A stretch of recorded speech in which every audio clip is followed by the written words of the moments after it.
अल्लाह का पसंदीदा दीन है इस्लाम।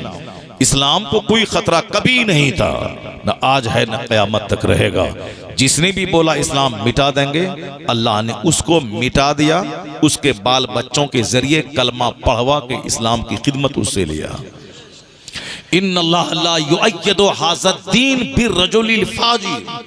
बुखारी शरीफ की हदीस में आया है कि अल्लाह ताला इस्लाम की मदद उससे ले लेगा जो फासिक और फाजिर होगा, उससे दीन का काम ले लेगा। और उसी बुखारी में एक दूसरी हदीस है कि अल्लाह ताला इस्लाम की ताईद, इस्लाम की मदद उन लोगों से लेगा जिसका इस्लाम में कोई हिस्सा नहीं है, यानी जिसका इस्लाम में कोई हिस्सा नहीं है, उनके जरिए अल्लाह ताला इस्लाम का काम ले लेगा। बेमौसम की बारिश में मुब्तला हो जाएगी, दुनिया खतरनाक अमराज में मुब्तला हो जाएगी, दुनिया का कोई रहबर और रहनुमा नहीं होगा, लोग समझ में नहीं आएगा कि हम क्या करें क्या नहीं करें। इसी बेचैनी में लोग मर जाएंगे, जिंदगी का कोई मकसद समझ में नहीं आएगा। जैसे आज हालात पैदा धीरे धीरे हो रहे हैं। हमें कुफार व मुशरिकीन से कोई मतलब नहीं, मतलब है जो अल्लाह पर यकीन रखते हैं, जो अल्लाह पर ईमान लाते हैं। ये अल्लाह पर ईमान लाने वालों में जो आज कमजोरी पैदा हो रही है, उसी से बहस है। वरना मुशरिक और कुफार चाहे वो सोने के घर में रहें कि चांदी के घर में रहें, चाहे उनकी गाड़ी 50 करोड़ की हो जाए, चाहे 50,000 एकड़ जमीन वो खरीद लें, उसका अंजाम आग है, जहन्नम है। इस बात को हमेशा दिमाग में आप रखें तो इत्मीनान मिलेगा और आपका चेहरा उदास नहीं होगा। चाहे अमेरिका का हाकिम रहे या हिंदुस्तान का हाकिम रहे या दुनिया के 200 से ज्यादा ममालिक का हाकिम रहे, या सामने वाला गांव रहे या पीछे वाला गांव रहे, कुफारो मुशरिकीन का अंजाम आग है। जिसका अंजाम आग है तो आज चाहे वह सोने की प्लेट में खा ले, चाहे वह 50 खरब के बंगले में रह जाए, उससे क्या होने वाला? अंजाम आखिर आग है। इसलिए उनकी कभी किसी खुशहाली को देखकर मरूब नहीं होना। उनके महल, उनके मकानात, उनके बागात को देखकर कभी नर्वस नहीं होना है कि जो अल्लाह को नहीं मानता है उनके पास खरबों क्यों है, जो दिन रात शराब में, जिना में, सूद में लथपथ है, उनके दरवाजे पे फॉर्चूनर क्यों दौड़ रही है।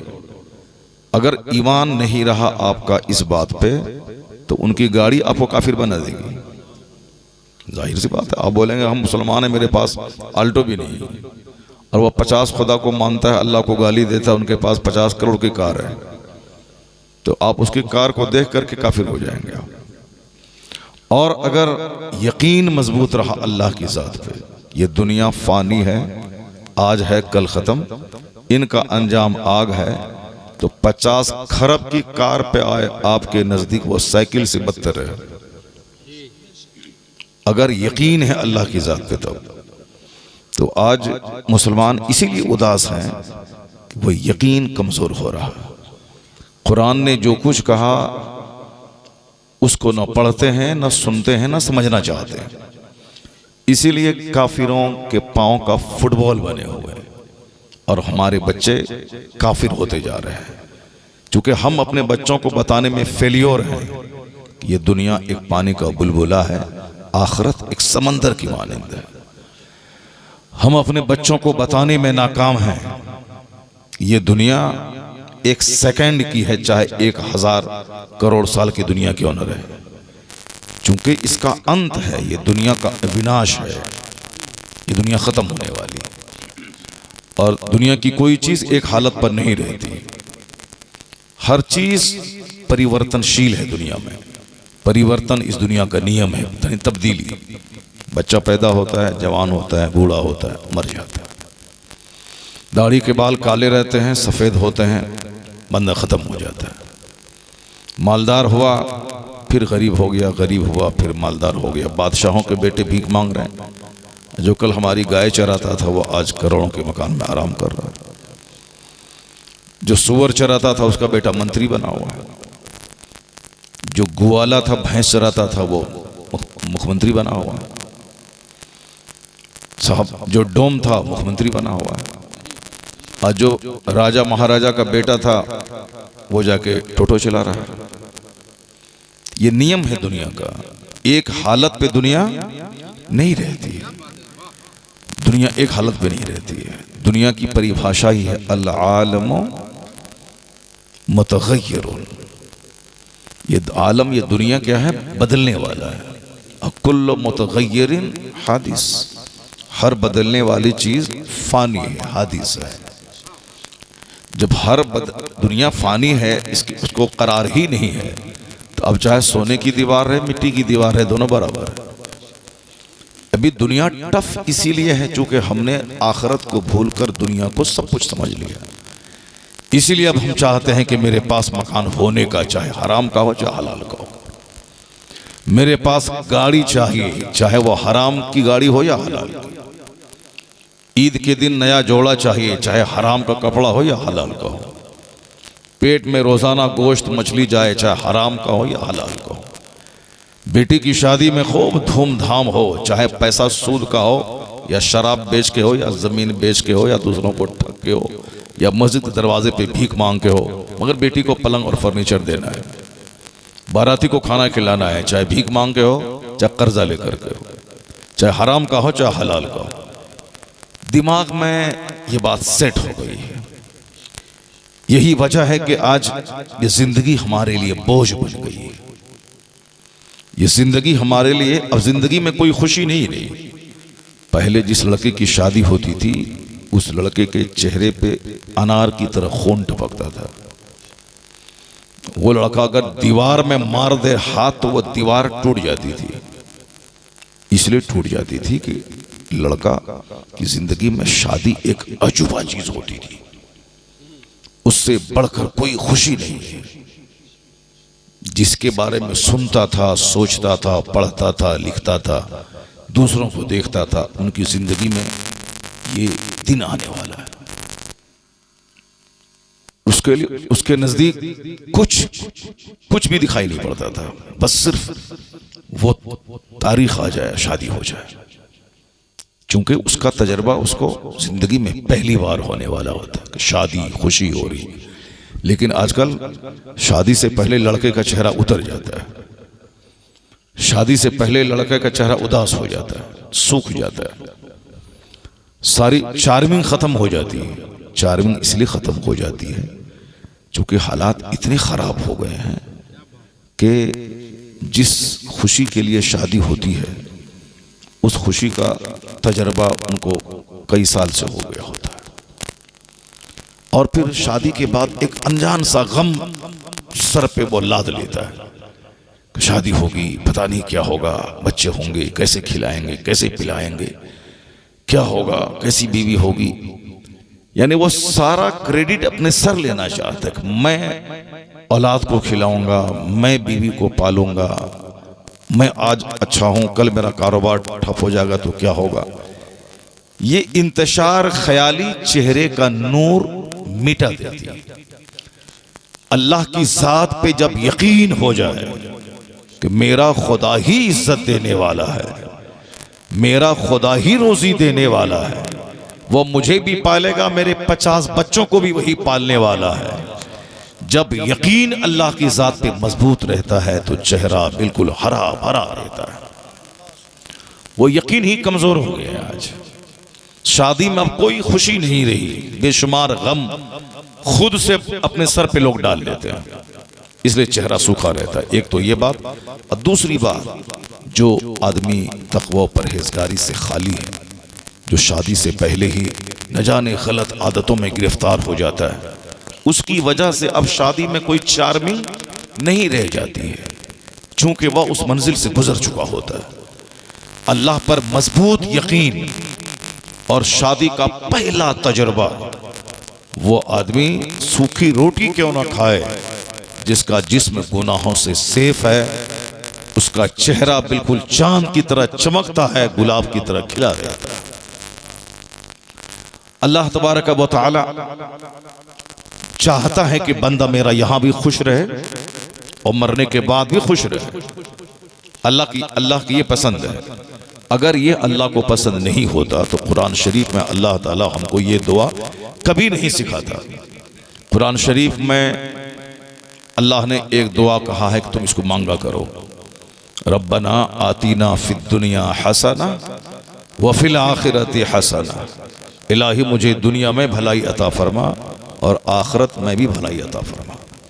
ये दुआ किसी आला हजरत ने नहीं सिखाई है। ए बाबू, ए कहाँ भाग रहा है? महफिल में अभी भी बहुत सारे लोग हैं, मगर सब लोग बैठे रहें तो बड़ा अच्छा लगेगा। मैं काम की बात कर रहा हूँ। अगर एक जुमला भी मेरा अगर दिल में उतर गया तो 50 खरब रुपए से उतनी खुशी नहीं होगी जितनी खुशी उस जुमले पे अमल करने से होगी। क्योंकि अभी लोग घटिया हो।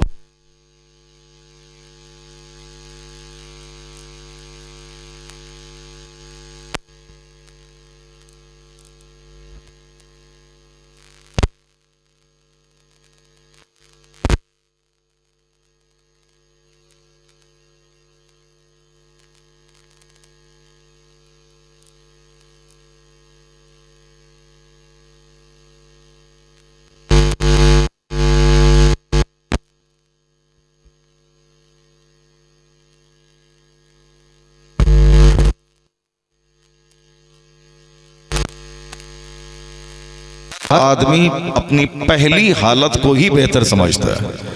चाहे वो सऊदी अरब जाए, चाहे अमेरिका जाए, चाहे वो जितनी भी 100 ट्रक खरीद ले और वो साहब अरबपति बन जाए, मगर हर आदमी पहली हालत को समझता है कि वही हाल ठीक था। देहात में थे वही ठीक था, शहर आके फंस गए। हिंदुस्तान में थे वही ठीक था, अरब आके फंस गए। गरीब थे वही ठीक था, मालदार बनने के बाद फंस गए।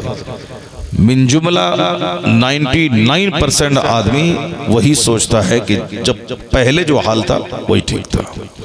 बिजली नहीं थी वही ठीक था, बिजली हुई अब इसकी वजह से इतनी परेशानियां हैं कि साहब वक्ती तौर पर फैन से हवा तो मिल जाती है, लेकिन उस हवा से जो बीमारियां होती हैं, जिस हवा में पसीना सूख जाता है और आदमी का कोलेस्ट्रॉल बढ़ जाता है, तो फिर उसके बाद कहता है कि डॉक्टर बोलता है कि पसीना बहाओ वरना मर जाओगे, शुगर लेवल हाई हो जाएगा, बीपी हाई हो जाएगी और कोलेस्ट्रॉल बढ़ जाएगा, अब मर जाओगे। पसीना निकालो, चाहे वॉक करके हो, चाहे एक्सरसाइज करके हो, चाहे हल चला के हो, चाहे जिम जा करके हो, पसीना निकालो ताकि सारी बीमारी निकल जाए। अब बंदा बोलता है कि वही दिन ठीक था जब फैन नहीं था। तो इसका मतलब है कि बंदा अपने से चाहे जितना हाथ पांव मारे, उछले कूदे, नाचे गाए, मगर असल में सच्ची खुशी देने वाला अल्लाह तबारक व तआला। यकीन अगर कमजोर हो गया तो आदमी कुत्ते की मौत मरेगा जैसे आज मर रहा है। अरबपति की लाश सड़ रही है। आपने देखा होगा अमेरिका का एक इंजीनियर अपने 3-4 बच्चों के साथ खुदकुशी कर लिया, सुसाइड कर लिया। हिंदुस्तान में रोजाना बड़े बड़े अरबपति, करोड़पति जहर खा के मर रहे हैं। जिंदगी में जब कुछ चार्मिंग ही नहीं रही तो वो जीना ही उस बेकार समझता है, तो अब इसलिए वो जहर खा के मर रहा है। कोटा में जहां लोग तैयारी करते हैं मेडिकल की, IAS की, अक्सर बच्चे वहां जहर खा के मर रहे हैं। क्यों मर रहे हैं? इसलिए मर रहे हैं कि चूंकि वो समझता है कि मैं डॉक्टर नहीं बन पाऊंगा।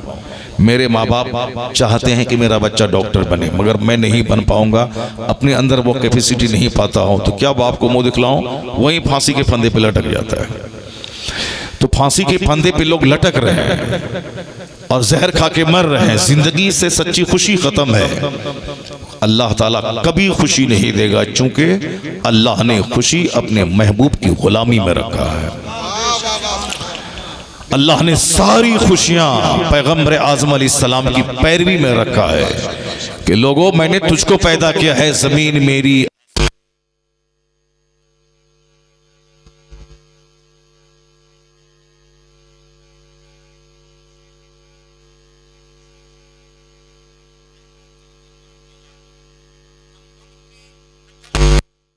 गुलामी करो, जन्नत वहां दूंगा, सच्ची खुशी यहां दूंगा। वाह वाह वाह, नारे तकबीर, नारे रिसालत, मुफ्ती शहरियार साहिब क़िबला मसलके आला हजरत। खुशी तबीयत की पैरवी में नहीं है, खुशी सुन्नत की पैरवी में है।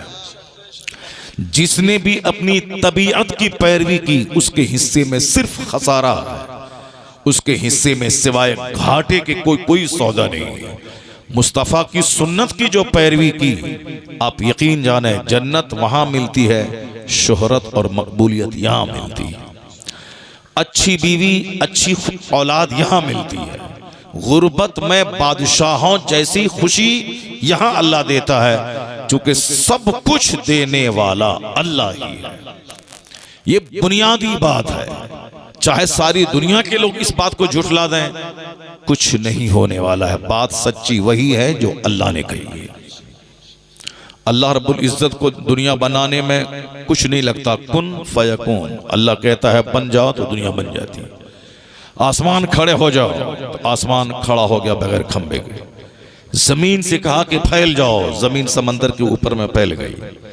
अल्लाह फरमाता है कुरान शरीफ में, सुम्मस्तवा इलस समाए वहिय दुखान क़ाल लहा वलिल अर्दि इतिया तौअन और करन क़ालता अतैना ताईन। अल्लाह फरमाता है कि अल्लाह रब्बुल इज्जत जब आसमान बनाना चाहा तो अल्लाह ने आसमान और जमीन से कहा कि हो जाओ, वजूद में आ जाओ, वजूद में आ जाओ। खुशी या ना खुशी, विलिंगली या अनविलिंगली, मर्जी से हो या मजबूरी से हो, वजूद में आ जाओ। सुम्मस्तवा इलस समाए वहिय दुखान, वो आसमान जो धुआं था, वो आसमान जो एक गैस की सूरत में था। आज वैज्ञानिक कहते हैं कि हाइड्रोजन गैस था। आसमान बनने से पहले स्पेस में कुछ नहीं था, सिर्फ धुआं जैसा एक माहौल था। कुरान क्या कहता है, आसमान की तरफ अल्लाह मुतवज्जे हुआ। जो आसमान उस वक्त धुआं था, जो आसमान उस वक्त एक गैस की सूरत में था, तो वैज्ञानिक आज खूब जतन करके, मेहनत करके, रिसर्च करके, तहकीक करके, मेडिटेशन करके आज पता लगाया है कि आसमान बनने से पहले स्पेस में सिर्फ धुआं ही धुआं, गैस ही गैस थी। जरा कुरान शरीफ पढ़िए जो 1400 साल पहले नाजिल हुआ है। उस कुरान में फसाहत के साथ अल्लाह ने क्या कहा, अल्लाह आसमान बनाने की तरफ जब मुतवज्जे हुआ तो वह आसमान जो उस वक्त धुआं था, तो हजारों लाखों वैज्ञानिकों ने आज पसीना बहाकर, कई कई साल दिमाग जलाकर, तब उसने पता लगाया कि आसमान बनने से पहले स्पेस में धुआं था। कुरान शरीफ में अल्लाह रब्बुल इज्जत क्या फरमाता है, वो आसमान जो उस वक्त धुआं था, अल्लाह ने कहा कि वजूद में आ जाओ। तो जमीन आसमान दोनों ने कहा कालता अतैना ताईन, दोनों बोला हम वजूद में आ गए। अल्लाह, दोनों ने क्या कहा, हम वजूद में आ गए। जमीन बन गई, आसमान बन गया। विदाउट पिलर्स ये आसमान बन गया। किसने बनाया? अल्लाह ने। तो अल्लाह रब्बुल इज्जत को आसमान बनाने में बहुत टाइम नहीं लगा। बोला कि अल्लाह ने कहा कि हो जाओ, आसमान बन गया। अल्लाह ने कहा कि जमीन से कि वजूद में आ जाओ, जमीन वजूद में आ गई। तो अल्लाह रब्बुल इज्जत ही सारी कायनात का संचालक है, वही पूरी यूनिवर्स का क्रिएटर है, वही सारी कायनात का खालिक है। विश्वास करना होगा, वरना नेता की बात माने तो नेता तो यही डरा था। मेरी उम्र 50-54 साल आज हो रही, 4 साल माइनस कर दें, 50 साल से हम यही सुनते हुए आ रहे हैं कि इस्लाम खतरे में है, मुसलमान खतरे में है, होश में आ जाओ। जो खतरे में है वो नेता मर गया, सड़ गया, गल गया। और उस वक्त में भी इस्लाम जिंदा था और आज भी इस्लाम जिंदा है। सुभान अल्लाह।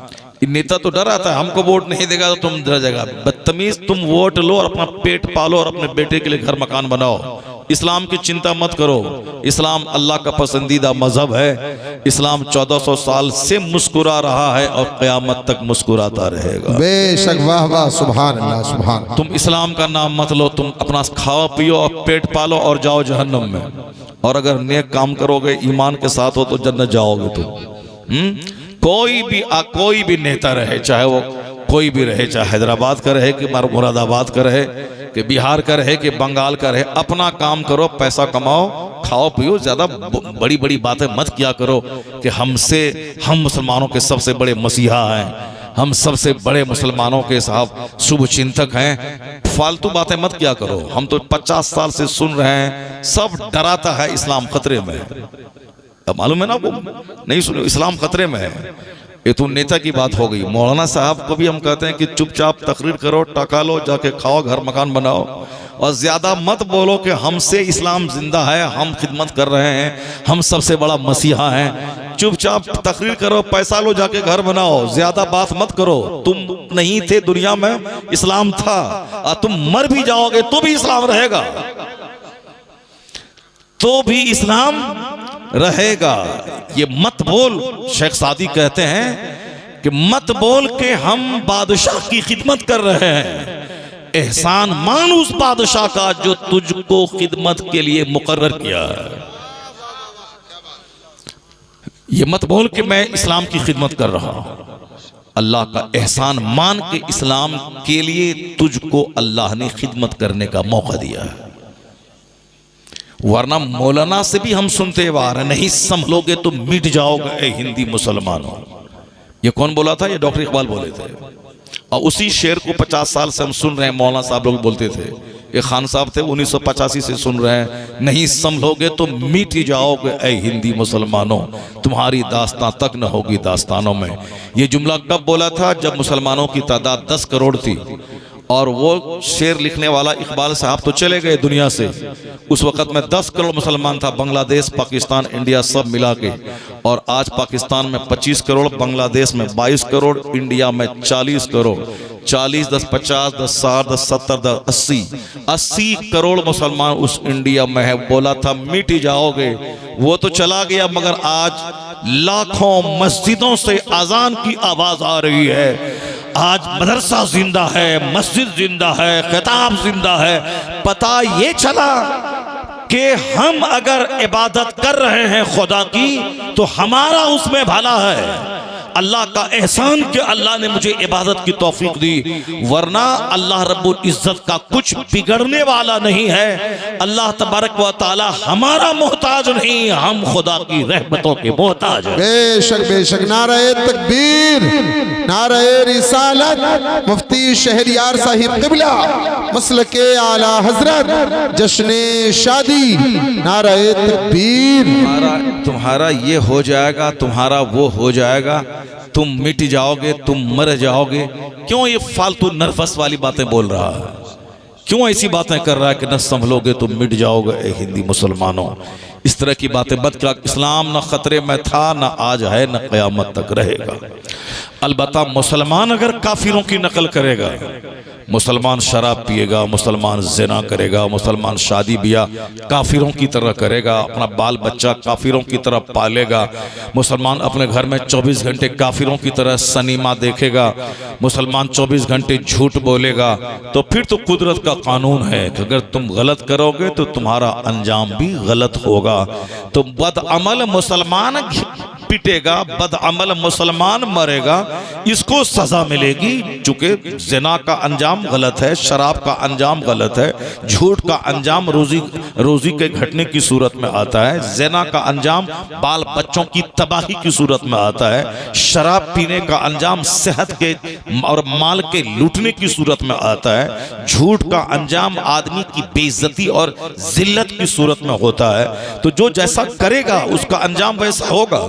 अलबत्ता ये बदअमल खतरे में है, मगर इस्लाम न कभी खतरे में था, न आज है, न क़यामत तक रहेगा। इसलिए कि अल्लाह रब्बुल इज्जत का पसंदीदा मजहब इस्लाम है, और अल्लाह का कोई दूसरा मद्दे मुकाबिल नहीं है जो कि अल्लाह से मुकाबला कर सके। जब अल्लाह से कोई मुकाबला नहीं कर पाएगा तो अल्लाह को कोई खतरा नहीं है, तो अल्लाह के मजहब को भी किसी से कोई खतरा नहीं है। हुवल्लज़ी अरसला रसूलहु बिलहुदा व दीनिल हक़ लियुज़हिरहु अलद्दीन कुल्ली। अल्लाह कहता है वो खुदा है जिसने अपने रसूल को हिदायत और दीन हक़ के साथ भेजा है ताकि इस मजहब को सारे मज़ाहिब पे गालिब कर दे। तो इस्लाम गालिब होने आया है, मग़लूब होने नहीं आया है। इस्लाम मुकम्मल होकर रहेगा। युरीदूना लियुत्फिउ नूरल्लाहि बिअफ़वाहिहिम वल्लाहु मुतिम्मु नूरिही। अल्लाह कहता है ये मुशरिक अपने मुंह से इस्लाम का चिराग बुझाना चाहते हैं और अल्लाह उस नूर को पूरा करना चाहता है। तो जो अल्लाह चाहेगा वो होगा। और जिस बंदे के पेट में 2 केजी पाखाना है, इसके चाहने से कुछ नहीं होता है, वही होता है जो मंजूर खुदा होता है। जो अल्लाह चाहेगा वही होगा। तो अल्लाह का पसंदीदा दीन है इस्लाम। इस्लाम को कोई खतरा कभी नहीं था, न आज है न क़यामत तक रहेगा।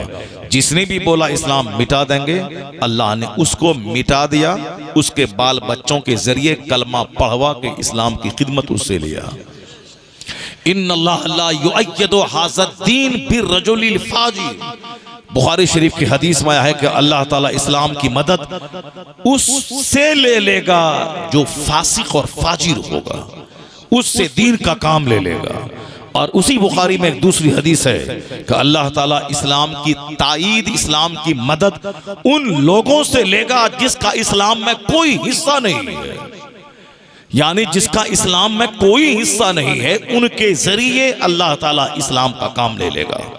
जैसे आज यूरोप और अमेरिका के वैज्ञानिक जो कलमा नहीं पढ़े, उसका इस्लाम में कोई हिस्सा नहीं है, लेकिन उन लोगों ने जो तहकीक की है, जो रिसर्च किया है, उस रिसर्च को देख देख कर हजारों काफिरों ने जो कलमा पढ़ा, इसी को कहा जा सकता है कि तहकीक उस काफिर ने किया। उस तहकीक के जरिए हजारों मुशरिकीन कलमा पढ़ के मोमिन हुए, तो अल्लाह ताला उन मुशरिकीन की तहकीक के जरिए मजहब इस्लाम का काम ले लिया। वाह वाह वाह, सुभान अल्लाह, सुभान। जिस तरह अभी मैंने आपसे कहा कि रिसर्चर ने कहा है कि आसमान बनने से पहले गैस थी, हाइड्रोजन और हेलियम गैस, वो गैस थी आसमान बनने से पहले। तो गैस कहते हैं धुआं को। तो इन लोगों ने आज उस बात को इकरार किया। कुरान शरीफ जब वो वैज्ञानिक पढ़ता है कि उसी गैस, उसी धुआं की बात कुरान शरीफ में मौजूद है। जिस जमाने में कोई कॉलेज नहीं था, यूनिवर्सिटी नहीं थी, कोई स्कूल नहीं था, उस जमाने में जब गैस और धुआं की बात कुरान में मौजूद है, इस बात की दलील है कि कुरान हक है, कुरान सच है, कुरान पाक अल्लाह की किताब है। और जब बंदा इस पॉइंट पे पहुंचता है तो उसके ज़मीर की आवाज होती है, जब हक सामने जाहिर हो गया है तो हक को मान लेना चाहिए। तो बस वो कलमा पढ़ता है और मुशर्रफ इस्लाम हो जाता है। इस तरह की बेशुमार तहकीकात हैं जो अक्सर बेशतर हम अपनी तकरीरों में कहा करते हैं। वो अलग अलग रिसर्च को बयान करके कि किस तरह फ्रांस के कोस्टो ने कलमा पढ़ा, किस तरह एनाटॉमी डिपार्टमेंट के हेड थाईलैंड की राजधानी के मेगाटेट तेजासन ने किस आयत करीमा को सुनने के बाद वो कलमा पढ़ा, किस तरह इस्लाम के बड़े बड़े दानिश्वरों ने कलमा पढ़ा। अक्सर बेशतर मैं अपनी गुफ्तगू में इस तरह की बातें क्या करता हूँ। अभी आपको ताज्जुब होगा कि गांधी जी जो हिंदुस्तान की आज़ादी के एक बहुत बड़े शोरमा और बड़े बड़े फाइटर माने जाते हैं, हिंदुस्तान के बापू माने जाते हैं, उनका एक जुमला अभी व्हाट्सएप पे गर्दिश कर रहा है कि गांधी जी ने 1947 में जब इंडिया में कांग्रेस की गवर्नमेंट बनी तो गांधी जी मिनिस्टरों को नसीहत करते हुए कह रहे थे कि मिनिस्टरों, तुम खिदमत के लिए मुकर्रर हुए हो, अपने देश की ऐश करने के लिए नहीं। तुम्हें सिंपल लाइफ, सादी जिंदगी गुजारनी है। गांधी जी ने आगे कहा कि मैं तुम्हारे लिए रामकृष्ण जी और रामचंद्र जी और कृष्ण जी की मिसाल नहीं दे सकता, चूंकि यह लोग कोई हिस्टोरिकल पर्सनैलिटी, तारीखी शख्सियत, हस्तियां नहीं है ये लोग, मगर मैं मजबूर हूं तुम्हारे सामने मिसाल देने पर कि अबू बकर और उमर तुम्हारे लिए मॉडल है। इसलिए कि अबू बकर और उमर एक जमीन के बहुत बड़े भूभाग और बहुत बड़ी सल्तनत के वो हाकिम थे, बहुत बड़े हाकिम थे वो, मगर जिंदगी उनकी फकीराना थी, जाहिदाना थी। उनकी जिंदगी तेरे लिए मॉडल है कि वह बादशाह थे, मगर जिंदगी उनकी फकीराना थी।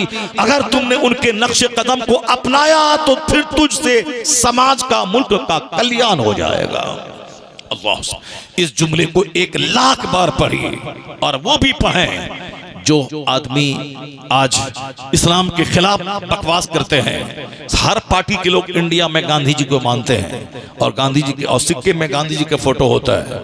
गांधी जी कुछ नहीं थे, ना प्रधानमंत्री थे ना कोई मिनिस्टर थे, मगर वह भारत के सब कुछ थे और हर पार्टी के लोग मानते हैं, चाहे बसपा हो, चाहे सपा हो, चाहे भाजपा हो, चाहे कांग्रेस हो, चाहे सीपीआई हो, सीपीएमएल हो, कोई भी पार्टी हो, सारी पार्टी के लोग गांधी को अपने लिए मॉडल मानते हैं और गांधी का नाम लेते हैं, मजबूरी से ले चाहे खुशी से ले, जैसे भी ले, मगर गांधी जी का नाम लोग लेते हैं। गांधी का जो कातिल था वो भी गांधी का नाम लेके इलेक्शन जीतने के लिए मैदान में आ जाता है कि हम बापू के मार्ग पे चलते हैं, हमको वोट दीजिए। जो गांधी का कातिल है वो भी वोट लेने के लिए बापू का नाम लेता है। इतने बड़े हिंदुस्तान के पढ़े लिखे आदमी और हिंदुस्तान की आजादी के जो सबसे बड़े लीडर माने जाते हैं, गांधी जी ने क्या कहा, मैं रामचंद्र जी और कृष्ण को मॉडल तुम्हारे लिए नहीं दे सकता, चूंकि वह बादशाह नहीं थे, वह तारीखी हस्तियां नहीं थी,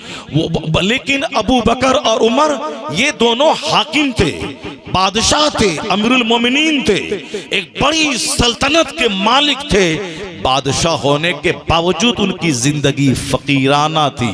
ये उनकी जिंदगी तुम्हारे लिए मॉडल है कि तुम मंत्री बने हो तो ऐश में मत पड़ना, सिंपल रहना, सादी जिंदगी गुजारना और खूब अपने मुल्क की सेवा करना। इस जुमले को बार बार पढ़िए। उन्होंने अबू बकर का नाम लिया, उमर फारूक आजम का नाम लिया और गांधी जी के बारे में मैंने यहां तक सुना, उन्होंने वो साहब अब खादी का कपड़ा पहनते थे, कॉटन का, और तख्त पे सोते थे बगैर गद्दा के, और बकरी पालते थे, बकरी का दूध पीते थे। उन्होंने कहा था कि मैं जो ये सिंपल लाइफ गुजारता हूं इसमें मेरे लिए रोल मॉडल इस्लाम के पैगंबर मोहम्मद अरबी की जाते गिरामी है। इस्लाम के पैगंबर की सादगी से मैं प्रभावित हूं, मैं उनकी जिंदगी से बेपनाह मुतासिर हूं, इसलिए मैंने भी अपनी जिंदगी में सादगी को दखल किया है। जिस पैगंबर आजम की सादगी को गांधी अपना के खुशी तलाश कर रहे हैं, उस पैगंबर आजम की सादगी को आज मुसलमान छोड़कर अंदर से बेचैनी की आग में जल रहा है। मालदार भी जल रहे हैं, गरीब भी जल रहे हैं, जाहिल भी जल रहे हैं, पढ़े लिखे भी जल रहे हैं, सारे लोग जल रहे हैं। ऐसा नहीं होता है कि मैं पूरब चलूं और खाने काबा पहुंच जाऊं, तू बकाबा न रसी ए रावी की रह के मी रवि बतुर्किस्तान, तू काबा तक कभी नहीं पहुंचेगा, इसलिए कि जिस रास्ते पे तू चल रहा है यह तुर्किस्तान का है, काबा का नहीं है। तो काबा तक पहुंचने के लिए, सच्ची खुशी हासिल करने के लिए एक मार्ग है, वो मार्ग है मुस्तफा जाने रहमत का दिया हुआ। अगर उस रास्ते पे चलोगे जन्नत वहां मिलेगी, खुशी यहां मिलेगी।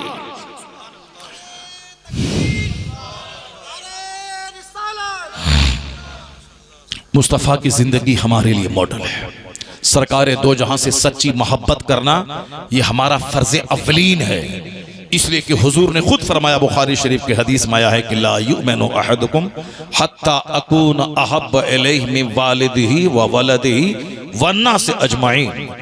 तुम में से कोई कंप्लीट मोमिन हो ही नहीं सकता अनटिल आई एम डियरर, जब तक कि मैं तेरे नजदीक पसंदीदा ना हो जाऊं, then your fathers, then your mothers, then your parents and every mankind, सारे लोगों से ज्यादा पसंदीदा जब तक मुस्तफा की जात तेरे नजदीक नहीं हो जाए उस वक्त तक मोमिन कामिल हो ही नहीं सकता है।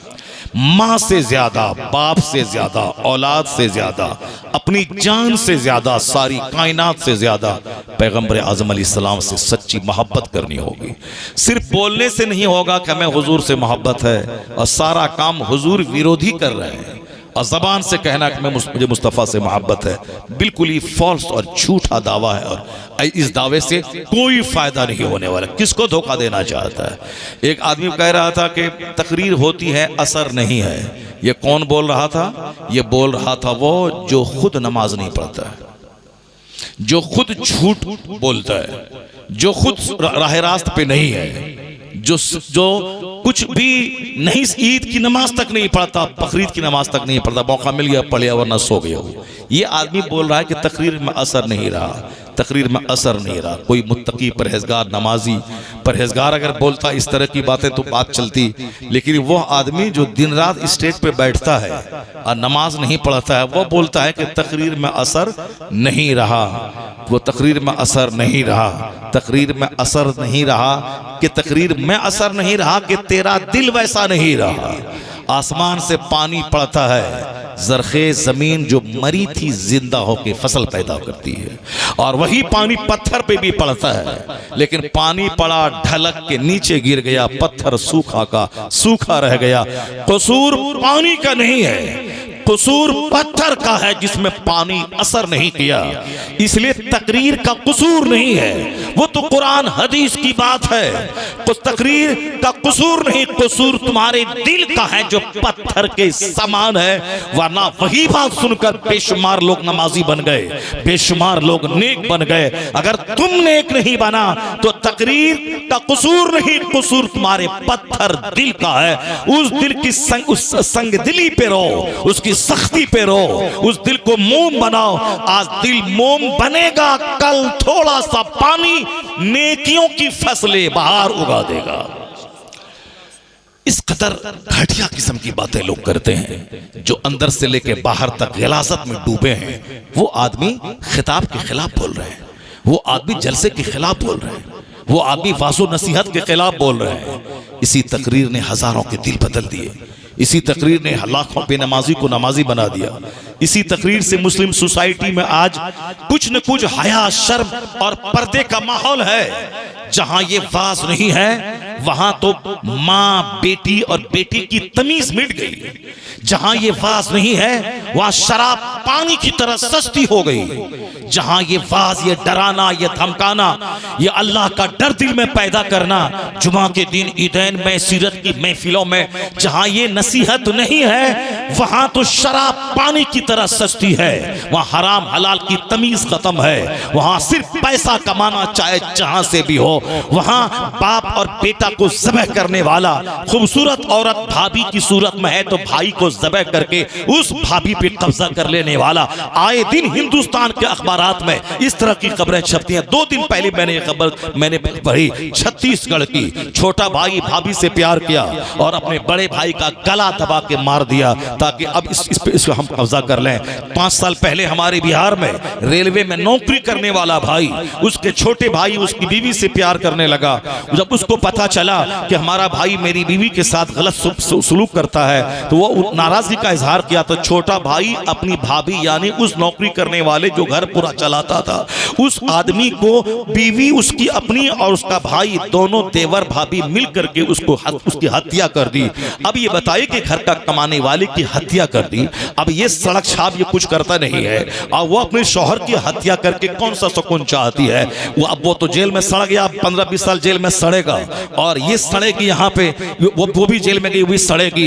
यानी ख्वाहिशात की गुलामी की वजह से लोग इस हद तक आगे बढ़ गए कि खूनी रिश्ते की कदरें मिट गई। लोग सिर्फ सेक्स और नफसानी ख्वाहिशात की जद में आके बड़ा से बड़ा कांड कर देता है। और अभी कुछ साल पहले एक मुस्लिम फैमिली में इन्हीं काफिरों का देखा देखी, जो मौलवी का मजाक उड़ाएगा, जो मदरसे का मजाक उड़ाएगा और जो कुत्ता बोलेगा कि मौलवी लोग तो बोझ है, इनकी अपनी बातों पे अमल करने से काम चलेगा क्या। दुनिया कहां से कहां पहुंच गई और ये सुन्नतों पे चलने का पैगाम दे रहे हैं। शरीफ बन के सच बोल करके डेवलपमेंट हो नहीं पाएगा। इस सुअर से कहिए कि तुम अरबपति बनने के बाद भी कौन सा तीर मारेगा, सोने का घर भी बनाने के बाद ये बता दे तू क्या करेगा। कल मरेगा तू रोजाना अपने अजीजों का लाश टूट होता है, जिसके दिमाग में तमन्ना थी मैं बहुत बड़ा घर बनाऊं, घर बनाया, जमीन खरीदी, गाड़ी खरीदी, अब वह मर गया, 2 गज जमीन के अंदर गया। मकान जिसके लिए झूठ बोला, नमाज छोड़ा, हराम किया, वह मकान में दूसरा ऐश करेगा और ये कब्र में पहुंच गया हिसाब देने के लिए। ये बता तू तूने जिंदगी कैसे गुजारी, क्या मिला उसको। मकान मिला मुफ्त का उसके बच्चों को, उसकी बहू को, उसको क्या मिला, उसके जिम्मे करोड़ों गुनाह रहा। अब उसका अंजाम आग ही आग है। ऐसी कौन सी जिंदगी है कि दूसरों को घर देने के लिए अपनी जिंदगी को तबाही के नजर कर दिया जाए, अपने आप को जहन्नम की आग में डाल दिया जाए। कौन सा तीर मारेगा तू सुन्नतों पे अमल नहीं करके? कौन सा तीर मारेगा तू नमाजें छोड़कर? जो नमाजों को छोड़ता रहा, तकरीर को बुरा कहता रहा, मदरसों को बुरा कहता रहा, आलिमों के खिलाफ बोलता रहा, मस्जिदों में जाने को बोझ समझता रहा, उसी जानवरों के माहौल में उसी एक मुसलमान फैमिली का आदमी जो अपने आप को सुन्नी कहता था, या नबी सल्लल्लाहु अलैहि पढ़ने वाली फैमिली का आदमी, उस गांव में मेरी तकरीर हुई है, 20 तकरीरें मेरी उस गांव में हुई है। उस गांव की खबर यह मिली कि एक सुन्नी भाई, वो अपने बड़े भाई जो भाई पेट्रोल पंप चलाता था, उस भाई की बीवी से उन्होंने मोहब्बत की, मोहब्बत नहीं बल्कि जबरदस्ती उस पर कब्जा करना चाहा, और उसकी बीवी उसके कब्जे में नहीं आने लगी, उसके खूबसूरत बेटों को गोली से भून दिया। ये बता दे कि अब तो वो जेल में सड़ेगा, उनका भाई पे क्या गुजरेगा? भाभी को भी गोली से मार दिया और उसके खूबसूरत बेटे 5 साल के बेटे को भी गोली मार दिया। यह कोई हिंदू फैमिली का नहीं है, उसकी कहानी तो अखबारों में पढ़ते ही रहते थे, लेकिन ये भी बिल्कुल मुस्लिम फैमिली की बात है। पता ये चला कलमा पढ़ लेना और है, इस्लाम समझना और है, और ऐसे टोपी दाढ़ी रखना और है, दिल में अल्लाह का डर बसाना और है। जब आखिरत पर यकीन जम जाए, मुझे मरना है, खुदा के सामने हिसाब देना है, वो सारी जिंदगी कुंवारा रह जाएगा मगर ज़िना नहीं करेगा, शराब नहीं पिएगा, वो किराए के घर में रहेगा मगर सूद के पैसे से महल नहीं बनाएगा। इसलिए इस्लाम जोर देता है आखिरत पर विश्वास कर ले, अल्लाह का डर दिल में बसा ले, यहां भी तू चैन की जिंदगी गुजारेगा, मरने के बाद जन्नत की बहारें तेरा इस्तेमाल करेगी। यकीन ही घट रहा है, इसीलिए जानवरों की तरह जिंदगी बसर कर रहा है। कोई अपनी भाभी से फंसा हुआ है, कोई अपनी माँ से जिना कर रहा है, कोई साहब अपनी भांजी से जिना कर रहा है, कोई भतीजी से जिना कर रहा है। सिर्फ जिना, शराब, सूद, ये उन काफिरों के कल्चर को अपनाने का नतीजा है। अगर हम कहते हैं कि अंग्रेजों का लिबास मत पहन, हम कहते हैं अंग्रेजों की तरफ बेपर्दा अपनी बहू बेटी को मत घुमा, कहते हैं मौलाना की बातों पे चलने से आदमी आजादी से महरूम हो जाएगा, तो मौलाना की बात पे चलने से महरूम हो जाएगा। और उसके बाद जब उसका घर उजड़ता है और जब जहर खाने की नौबत आती है, बाप अलग फांसी लेता है, बीवी अलग घर से भागती है, बच्चे अलग काफिरों के साथ भागते हैं, जब सारा घर बिगड़ जाता है, खेल खराब हो जाता है, उसके बाद आके कहता है हजरत दुआ कर दीजिए, तावीज लिख दीजिए, गरीब नवाज के आस्थाने पे दौड़ के जाता है मेरे घर को तबाह होने से बचा दीजिए। अभी क्या होगा? तस्बीह के दाने तोड़ने में खुद उसी का हाथ है जो आज ये कहते के दाने बिखर गए। दुनिया का दस्तूर है, जो जैसा काम करेगा वैसा ही अंजाम उसको भुगतना पड़ेगा। कोई दरगाह पे जाना तुझको बचा नहीं पाएगा। एक ही रास्ता है कि सच्ची तौबा कर, अंग्रेजी तहजीब को मिटा दे, अल्लाह के सामने रो हो, अल्लाह के सामने गिड़गिड़ाओ, माफी मांगो। जब खुदा राजी हो जाएगा तो सारा बिगड़ा हुआ काम तेरा बनता चला जाएगा। कोई रास्ता नहीं है इसके लिए, कोई तावीज न कोई गंडा। अगर तावीज गंडे से सारा काम बने तो हम 1 करोड़ रुपए देकर के तावीज ले लेंगे। मेरे दरवाजे पे जो आम का पेड़ है, उस आम के पेड़ में तावीज दो ताकि इसमें से सोना फलने लगे। अगर तावीज में इतना दम है कि आम के पेड़ से आम की जगह सोना फलने लगे, तो जिंदगी का सारा पैसा दे के तावीज वहां से ले आएंगे, उसके बाद लटका देंगे आम के पेड़ में। अब आम गोल्ड बन के फैलेगा। एक आम तोड़ेंगे, बेचेंगे, अपना आराम से घर मकान गाड़ी छकड़ा सब होगा, मस्ती करेंगे। गेहूं के खेत में डाल देंगे तावीज, गेहूं की जगह बासमती चावल वहां से निकल जाएगा। साहब धान के खेत में डाल देंगे, वहां से अखरोट की खेती हो जाएगी। ऐसा नहीं होता है कि तावीज डालेंगे आम लीची बन जाएगा, ऐसा नहीं कि तावीज डालेंगे तो गेहूं चावल बन जाएगा, ऐसा नहीं होता है कि तावीज बांध दे तो खीरा की जगह पे अखरोट फलने लगेगा, ऐसा नहीं होता कि लीची के पेड़ में तावीज डाल दें तो वहां लीची की जगह वहां से अंगूर निकलने लगेगा। ऐसा नहीं होता है। कुदरत का कानून यही है, लीची के पेड़ से लीची, आम के पेड़ से आम, गेहूं के पौधे से गेहूं और धान के पौधे से धान। इस नियम के खिलाफ दुनिया में नहीं होता है, ये कुदरत का नियम है। जैसा दाना, जैसा पेड़ वैसा फल, जैसा पौधा वैसी फसल, जैसी जमीन वैसी फसल, जैसा दरख्त वैसा फल। ये कुदरत का कानून है। उसी कानून का एक असर हिस्सा ये भी है, जैसा बाप वैसा बेटा, जैसी माँ वैसी औलाद। बाप माँ जमीन के मिस्र है माँ, और बाप उसमें बीज डालने वाला है। अगर बीज हो नाकारा तो पौधा फसल नाकारा, अगर जमीन हो बंजर जली हुई तो उससे कोई फसलें बहार नहीं पैदा होगी। इसलिए जैसे माँ बाप रहेंगे वैसी औलाद होगी, कुदरत का कानून है। बाप हो हुजूर सरकार गौसे पाक के वालिद मूसा जंगी दोस्त जैसा, और माँ हो सर से लेके पांव तक नेकी का मुजस्समा, तब उन दोनों मुबारक जोड़े से वलियों का सरदार अब्दुल कादिर जिलानी जन्म लेता है। और जब बाप हो मुफ्ती नकी अली खां जैसा, और माँ हो तहज्जुद गुजार, तब बेटा करोड़ों मुसलमानों का रक्षक मुजद्दिद आज़म इमाम अहमद रजा खां फाज़िल बरेलवी पैदा होता है।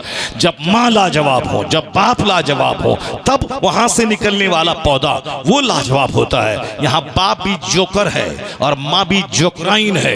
यह दोनों जोकर और जोकराइन, यह दोनों ओझा और डाइन, यह दोनों फिल्मी जिंदगी गुजारने वाला, यह दोनों बेशर्मी और बेहयाई का पुतला, यह दोनों नमाज़ें छोड़ने वाला, यह दोनों साहब मुस्तफ़ा की शरीयत से हट के जीने वाला। अब यह कहता है कि बाबा मुझको अच्छा बेटा दे दीजिए, बेटा मुझको मार रहा है सीने पे चढ़ के, अब फाइट जमा रहा है। बाबा अजमेर वाले बाबा मेरे बेटे को नेक कर दीजिए, हजरत तावीज दीजिए ताकि मेरा बेटा फरमा बरदार हो जाए। कभी नहीं होगा, 1 करोड़ तावीज डाल दे नहीं होगा। जैसी जमीन वैसी फसल, जैसा दरख्त वैसा फल, कुदरत के नियम के खिलाफ नहीं कोई काम होता है। इसलिए अपनी औलाद को सही दुनिया में देखने के लिए खुद को सही बनाना होगा और सही लड़की का सिलेक्शन करना होगा और अच्छी इस्लामी जिंदगी गुजारनी होगी। उसके बाद कोई दुआ नहीं भी करेगा तो जैसी जमीन होगी वैसी अल्लाह फसल अता फरमा देगा। सरकारे दो जहां की पसंद के मुताबिक जो जिएगा उसको अल्लाह खुशी देगा। और मैंने कह रहा था आपसे कि अल्लाह तबारक व तआला ही हमको दुआ करने का ढंग सिखाया है।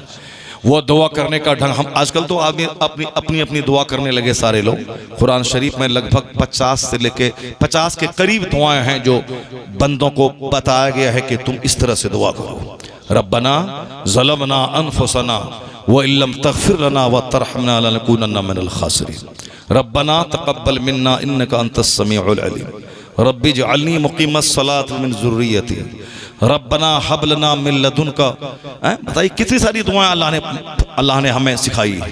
उसी में से एक दुआ है जो जामे दुआ है, ये दुआ करो, रब्बना आतिना फिद दुनिया हसना व फिल आखिरति हसना व क़िना अज़ाबन्नार। ए अल्लाह मुझे दुनिया में भी अच्छा रख, दुनिया में भी खुशी दे, दुनिया में भी अच्छी औलाद दे, दुनिया में अच्छा घर दे, दुनिया में अच्छी सवारी दे, दुनिया में सेहत तंदुरुस्ती दे, दुनिया में बेइज्जती और जिल्लत से बचा दे, दूसरों के सामने हकीर और जलील होने से बचा दे, बेकार की मुसीबतों में फंसने से बचा दे, फितनों में उलझने से बचा दे। ए अल्लाह दुनिया में खैर अता फरमा, अच्छाई अता फरमा और आखिरत में जन्नत दे दे, आखिरत का खैर जन्नत दे दे, जहन्नम की आग से बचा दे।